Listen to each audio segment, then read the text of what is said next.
Hello everyone, welcome to your floor wall yin practice. So we're going to be using the wall for most of this yin practice today. So I encourage you to set your mat up somewhere with a wall nearby that you can comfortably put your feet on. So if you need to pause this video and put some socks on, or maybe wash your feet or whatever you need to do, go ahead and pause it and get yourself set up. You probably won't need any blocks and bolsters today, but in my opinion, it's always good to have them nearby. You'll see I've got some just in case. But when you're ready, we're going to start today in a child's pose. So bring your big toes together, your knees nice and wide, and you'll sit your hips back on your heels. And actually, let's face the wall. Yeah, so sitting your hips back on the heels. Walk your hands out in front of you, and let your forehead rest on the mat. Now here in child's pose, we've got our knees wide. It's a variation, right? There's more than one way to do a child's pose. But the reason we have our knees wide today is this is just a nice, gentle way to start to open up the hips and the inner thighs. And from here, you'll see me setting a timer on my phone. That's so that I don't hold you here for 6-7 minutes at a time.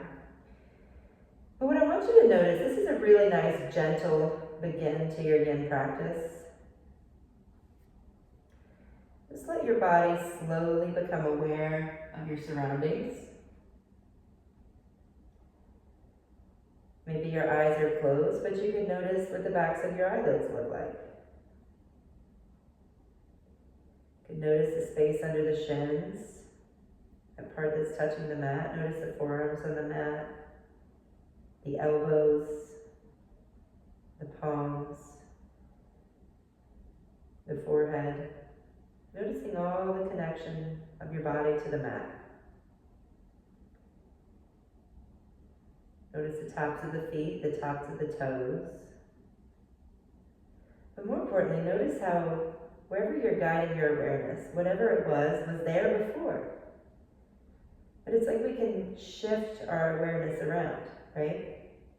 A lot of times we forget that. We think that our emotions or not our thoughts define who we are, define us. And it's really not true, guys. What I want you to think about here as we rest in this child's pose is that you are not your thoughts. You are the one who's having the thoughts. So when you can separate yourself from your thoughts, it gives you just a little step above, right? So you can kind of sit in the seat of a witness. Instead of letting those thoughts run and dictate your life, you can just notice them for what they are. They're your thoughts. So for a moment, I'd just like you to say hello to yourself. Yeah. So you just kind of controlled the dialogue in your head, right? So there's this constant chatter, there's this constant narrative going on in there. But we even have control of that too. So say hello, how are you? Right, so it feels a little silly, I know. But just recognizing that we can control that dialogue, we can control even our thoughts by shifting our awareness around. So again, I'll invite you to shift your awareness to the tops of the toes, to the tops of the feet, feeling that connection into the mat, tops of the shin into the mat, the knees, the elbows,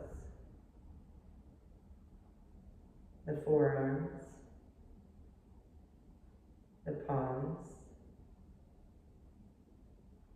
and the forehead. This is about that part in your yin practice where you might start to feel the sensation to move, right? You feel this urge to move. Well, we've got another minute or so in this pose. So this is kind of where the magic begins, right? In other yin postures, you might feel that same sensation way sooner. This is one of the more comfortable ones. So I invite you to just settle in, recognizing that you may be having the sensation to move. You might have what is it called? The urgency, right? That little nudge. Like, hey, let's go ahead and shift to the next thing. We don't even realize how constantly we're responding to those little internal dialogues, right? So in yin practice, we're practicing kind of the opposite of that. We're practicing non-reaction. What we're telling our nervous system is, you're okay. You don't have to respond to every little thing, every little urge, right? We can just find rest and do absolutely nothing, right? So take another 3 breaths, no movement. Just really letting yourself kind of uncover a new layer of this pose, really just settling into the mat.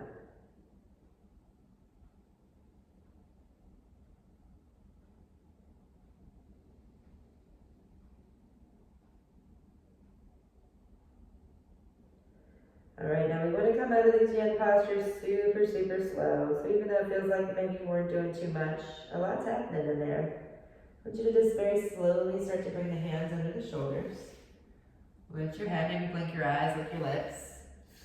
And we're going to shift onto our backs with our feet against the wall.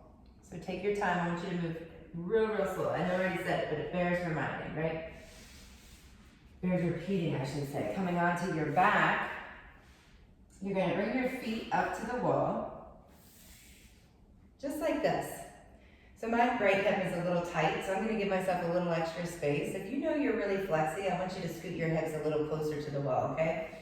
So with both feet flat, you're going to take your right leg, lift it up straight, and hook that right ankle over the left knee.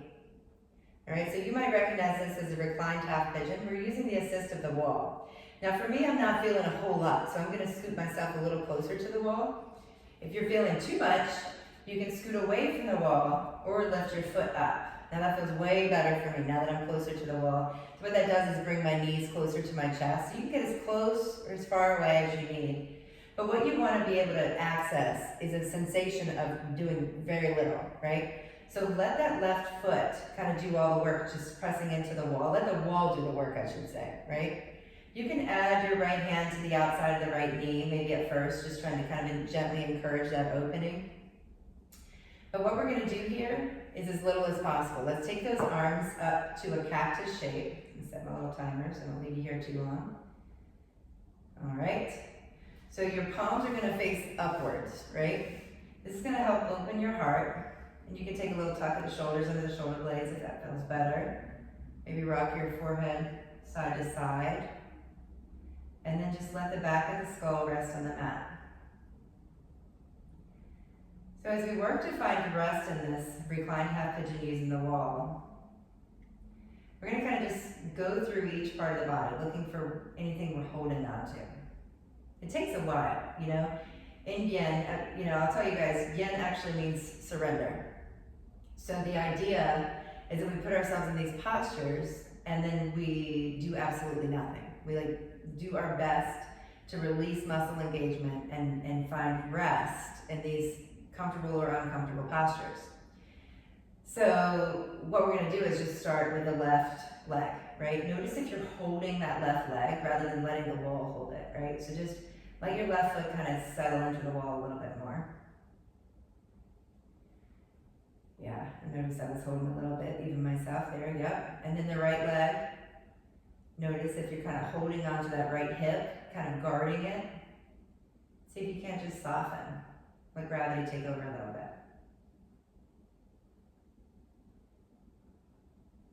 Notice if you're holding the palms out, maybe fanning the fingers. Just let them curl up. Just let them find rest. Noticing a tension through the shoulders or the neck.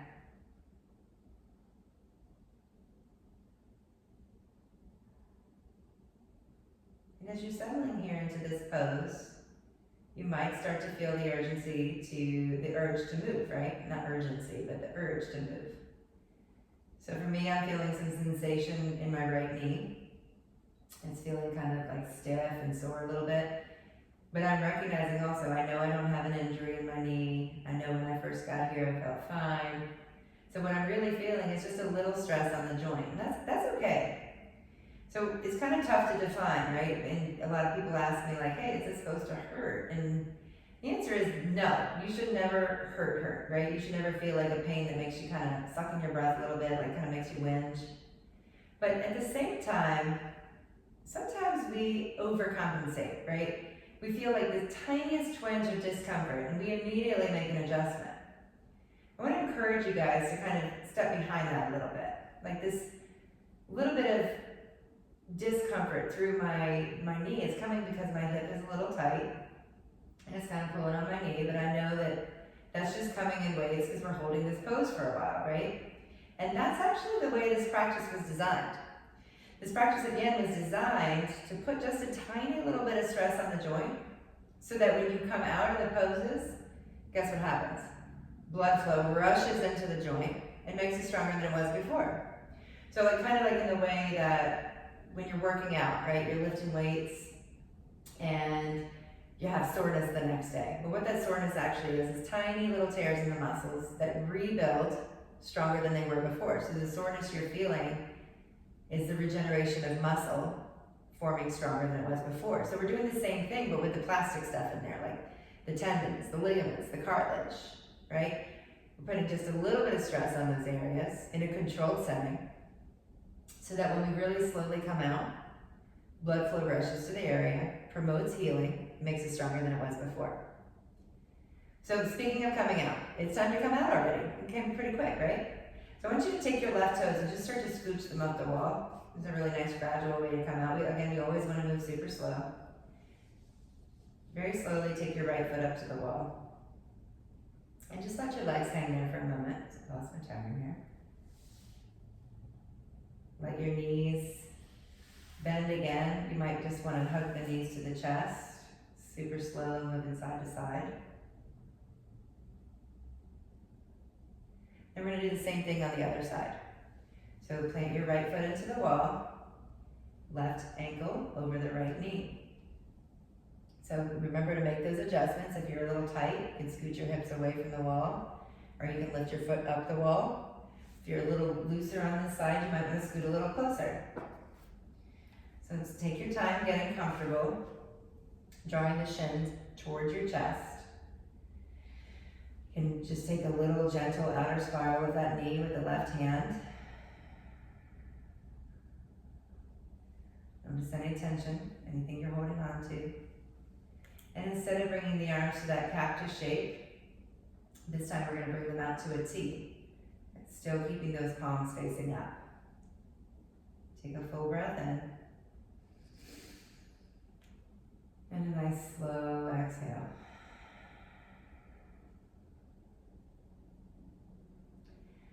Alright, so we've talked about what yin means, right? It means to surrender. We've talked about how we're going to try to do as little as possible. And then we talked about the why, right? We talked about the physical reasons of why we practice yin, how it promotes healing in the joints, making them stronger than they were before. But as we lie here in this pose, I want to talk to you about the other reasons, the juicy stuff, right? So we talked about a little bit how we're constantly living in this state of reacting, right? You don't even realize it. Like think about when you're at a stoplight, when the light turns green, you don't have to tell yourself to go, right? It's just an automatic response. Green light, go. Red light, stop, right? That's kind of like the more obvious little micro decisions you're making throughout the day. But think about the more subtle ones, like when you're sitting in your desk chair, maybe you've got your left leg crossed over your right, and you begin to feel some minor discomfort in that left leg. Without even realizing it, your body addresses the discomfort, right? It uncrosses the legs, maybe crosses the other side over. Or maybe you feel cold, so you put on a sweater. You feel hot, you take off your sweater, right? Certainly the more complicated ones about all the work demands and the kids, the spouse, the partner, the boss, all the things, right? All the things. We all have all kinds of things, and the last thing we want to do is start thinking about those things right now. But what I want you to think about is how 99% of your life, your waking hours, are spent with you having to react to something. Whether it's a conversation, a decision needs to be made, an action that needs to be taken, even something as minor as uncrossing and crossing your legs. So we wonder why we have these symptoms of anxiety. We wonder why we have trouble sleeping. We're not tapping into the other side, right? that side of our brains is a fight or flight state, where you're having to react and respond, right? We call that the sympathetic nervous state, the sympathetic state of your nervous system. So our bodies are actually designed to be balanced between the sympathetic and the parasympathetic nervous system. But when you think about your day, when you kind of go through it, you realize I'm living in the sympathetic nervous system all day long, constantly reacting, right? So these yen practices, meditation, like mindfulness, serves as a way to balance us back out, right? To draw into that parasympathetic nervous system, the part where we practice non-reaction, where you're noticing perhaps right now your left leg is feeling a little tired of holding this pose perhaps. Instead of coming all the way out of the pose though, we're just going to notice the urge to move and do absolutely nothing about it as we take 3 or 4 more breaths.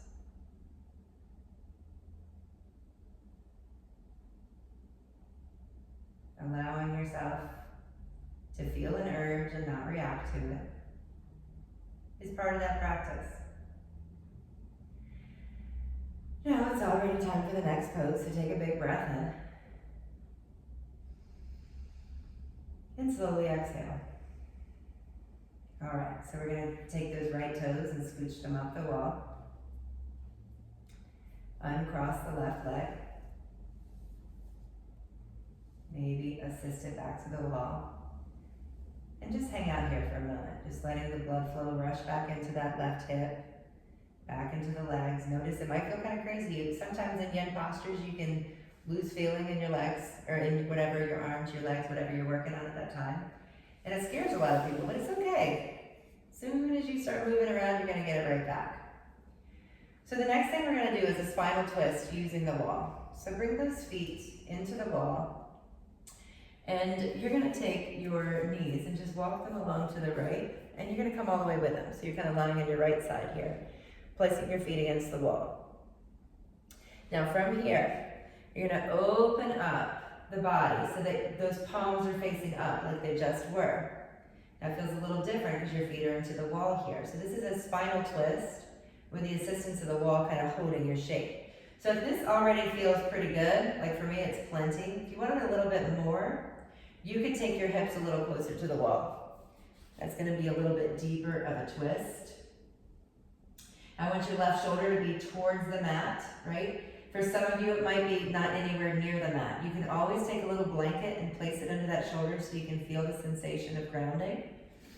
You can also come out of the pose a little bit, like come away from the wall a little bit to access that space. So my left knee kind of peels up a little bit. And I'm okay with that. It feels all right for me. I can always add my right hand on top of the left knee if I want a little more. Kind of adjusting to find that place that feels good. If it's nowhere near your left knee, it might feel good to place a block between those knees. So I want you to just really take your time getting comfortable here. No rush, no urgency. That's one of the nice things about a yin class, guys, is that we can actually chill out. We don't have to rush or hurry. So as you come to find a still position, we don't want to keep adjusting and keep moving because then we're, back in that sympathetic nervous system. We want to get to a point where it's like, okay, I've landed, I'm here, I can live with this pose for a few minutes. And from that place, if you haven't already, take your gaze over to the left hand. And we'll just start to slow things down. For many of you, this parasympathetic nervous system might be kind of a new concept, right? In a perfect world, we'd be about half and half, right? Living in that state of reaction and decisions to make half the time, and more of a restful state the other half, place of observation, stillness, maybe sitting on a nice bench, near a lake or practicing yin yoga. And of course, it's not really realistic to be, half and half, but we want to work towards balance, guys. Putting a little bit into every day, and maybe even a little bit into every hour of your day, right? One simple place I like to inject this state of non-reaction is when you first wake up in the morning. So think about that time, like For many of you, it might be the first thing you do is, you realize you're awake and you check your phone. Checking your phone, it's one of those things that it's part of our culture, it's part of our life, but it's also one of those things that requires decisions and thinking and usually some action on your behalf. So one thing you could try doing instead is when you wake up in the morning, do nothing. Just recognize that you're awake. I know it's kind of a crazy concept, right? But give it a try. Just noticing, like you're noticing right now. I'm lying on my right side. My knees are over to the right. I'm looking out over my left hand. You're not moving. You're not adjusting. You're not doing anything about anything. You're just noticing. So maybe when you wake up tomorrow morning, you notice, hey, made another day. I'm lying on my back. Got a pillow under my head. Got some sheets over top of me. It's light in the room, it's dark in the room. Whatever it is, just notice. And then maybe you bring your awareness to your breath. Noticing the fact that you're breathing. And then maybe you just take a moment to slowly awaken, right? Wiggling a finger, then another. Eventually wiggling all 10 fingers and 10 toes. And maybe taking a full body stretch. How much better would your day be if you gave yourself just a minute or two to slowly awaken your body? Believe it or not, it's already time for the next pose. So come on up, turn your gaze to center, look up back to the ceiling.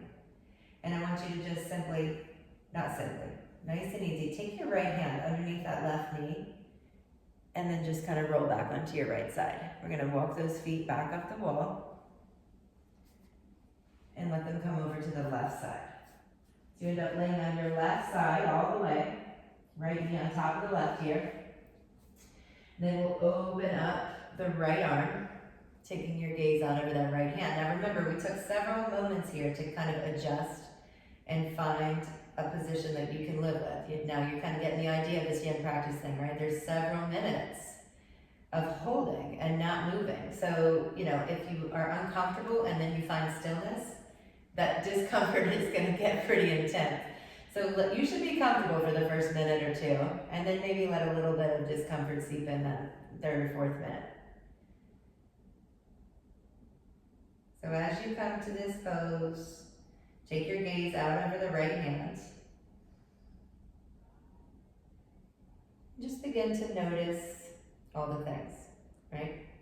Your left hand can come on top of the right knee. Maybe you place a block between the knees. But where you eventually land, it's going to require absolutely no effort. So let the feet soften, let the legs soften. Let that right arm soften.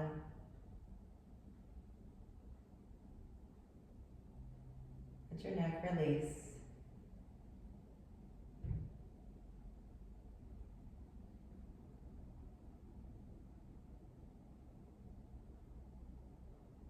Just giving yourself permission to do nothing.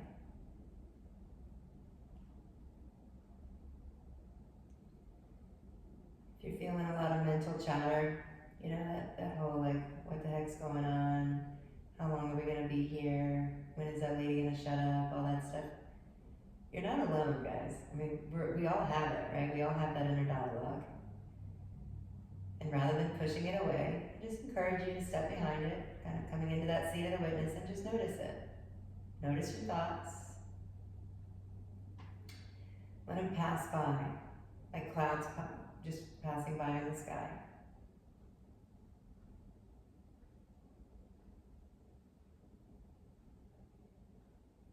I'm in this room that has a clock that tick, tick, tick.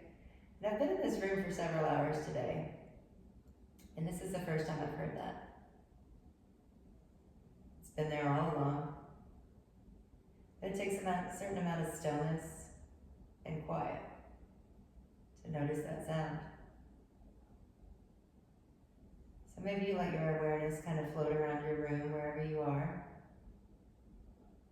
searching for any hums, ticks, or clicks, not doing anything about them, just noticing them. Notice anything you smell, and see what you're looking at. Maybe it's the backs of your eyelids. Maybe it's the wall next to you. Just look at it. How often do we have our eyes wide open, gazing at something that we're not actually looking at? It's a luxury to take this time to just experience this moment. Notice the outer left leg into the mat. Notice that right shoulder into the mat.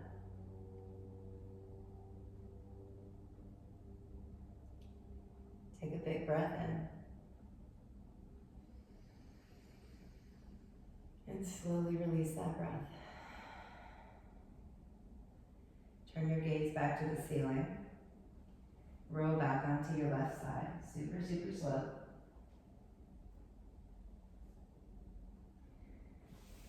The last yin posture we're going to come to is an inversion pose. And then we'll finish with shavasana. So because we're lucky enough to have the wall here, we're going to use it. So an inversion traditionally is your feet higher than your heart. And if possible, your hips higher than your heart. So you can stay here with the feet higher than the heart, or you can take it one step up, place a block under your hips. Now if you're doing that variation, guys, I want you to be mindful not to turn the head left or right. So I want you to just take that block away for a second, watch what I'm doing before you place it under. A lot of times people place the corner of the block into their back, and that is very uncomfortable. I want the corner of the block to be on the floor and the flat part of the block to be on your back. You can watch here as I load this up. Using the feet into the wall to lift the hips. The corner of the block is on the floor. The flat part of the block is going to rest just above my glutes, just below my glutes, on the base of my spine. Now I feel like I'm a little too far away, so I'm going to scoot myself a little closer and kind of make a couple of readjustments. So I want you to do the same. So maybe you've just got your feet up against the wall and your hips are flat. Maybe you've got your knees bent and your hips on a block and your legs are straight. I want you to find a position where you can find rest here. This is one of the last pose we're going to take today before shavasana. Shavasana is kind of the ultimate yin posture, right? The only one that truly allows you to do absolutely nothing. No muscle engagement at all. But this pose right here is pretty awesome, right? Any inversion pose, what it does is take all that fully oxygenated blood from your feet and it brings it back to your heart space. So it's really important to take inversions as much as you can, like every day if possible, even just, a minute or two. Because believe it or not, it drains your lymphatic system and can actually help strengthen your immune system. The other reason I like to do inversions is because, bringing all that blood flow to the brain, I swear it makes you a little smarter, makes you think a little wiser. So as you find rest here in this pose, traditionally in a vinyasa class, we use inversions for all the things I just stated, but also as a moment to come into the here and the now, right? Engaging in all your senses, like we just did in that spinal twist. So I invite you to kind of practice that same exercise kind of on your own, just going one sense at a time. See, sight, smell, hearing, feeling, maybe even a taste in your mouth, maybe you're thirsty, maybe you got a funky taste, maybe it's a good taste. So just kind of noticing all the things.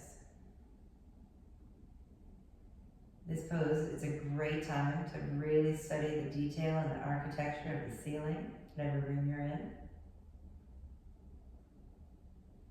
And just notice, you might be getting the hang of this thing now, this stillness, this practice of moving very little. If you're having a hard time, you're not alone, guys. You are not alone. A lot of people tell me I can't practice yoga because I can't sit still. And you know what I tell them? And I would tell you if that's you right now. You can't sit still because you don't practice yoga, right? So it's a skill. None of us can do it without practice, right? So just like we've got to practice getting stronger, we've got to practice, you wouldn't just drop into a split on day one, right? You got to work on getting your splits, or you got to work on getting those new yoga poses, coming all the way into them, right? Just like any other skill, it takes time to develop the ability to be still.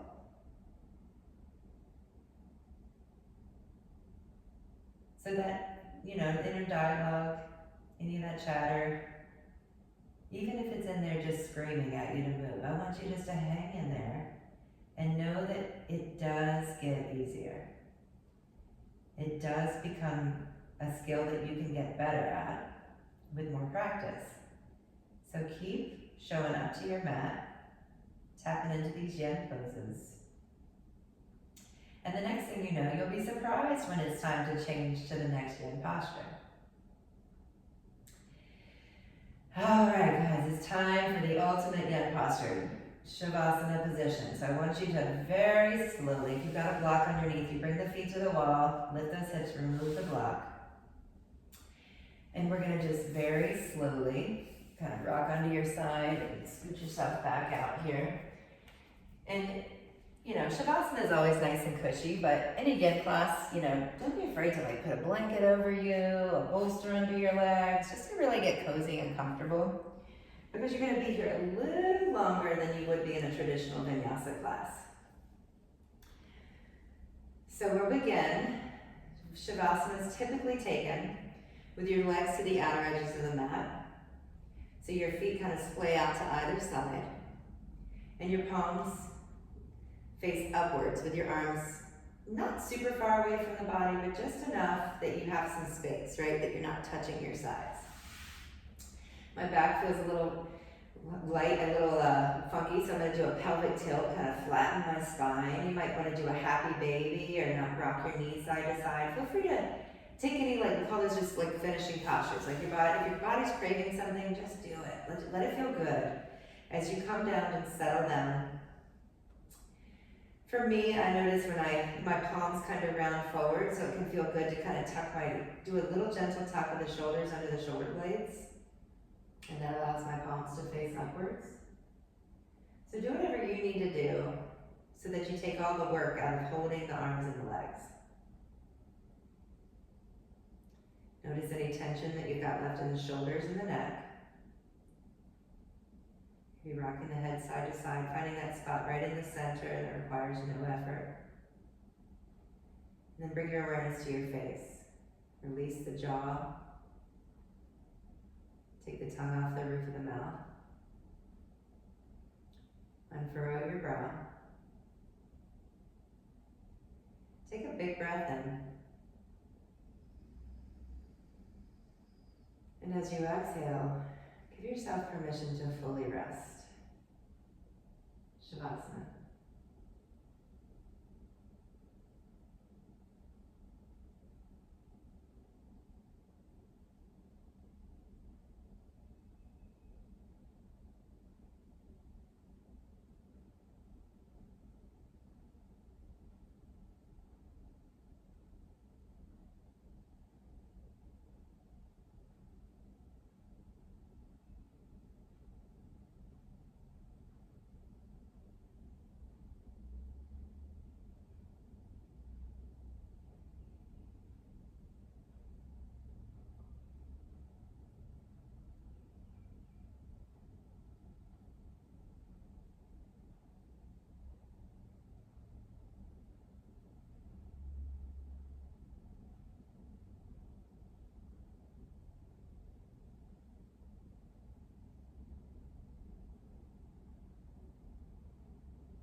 changing a thing. Just slowly allow your awareness to kind of come back to the surface here. Noticing that you're lying on a mat. Notice all the space above you.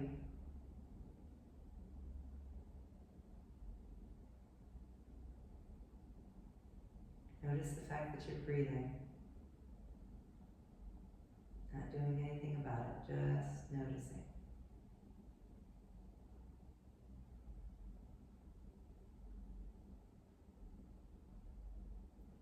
Take a full breath in. An open mouth exhale. Keeping your eyes closed. Lie here for another moment. Just noticing. Anything you hear, anything you smell.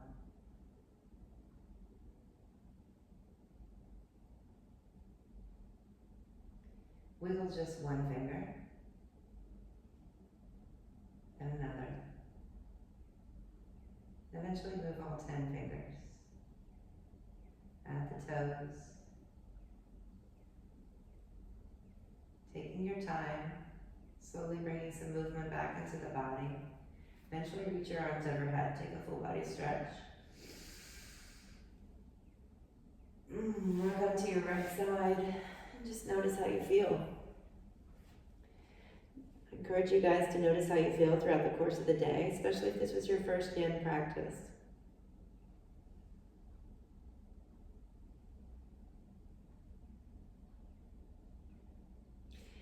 Keep your eyes closed as you come back to a seated position.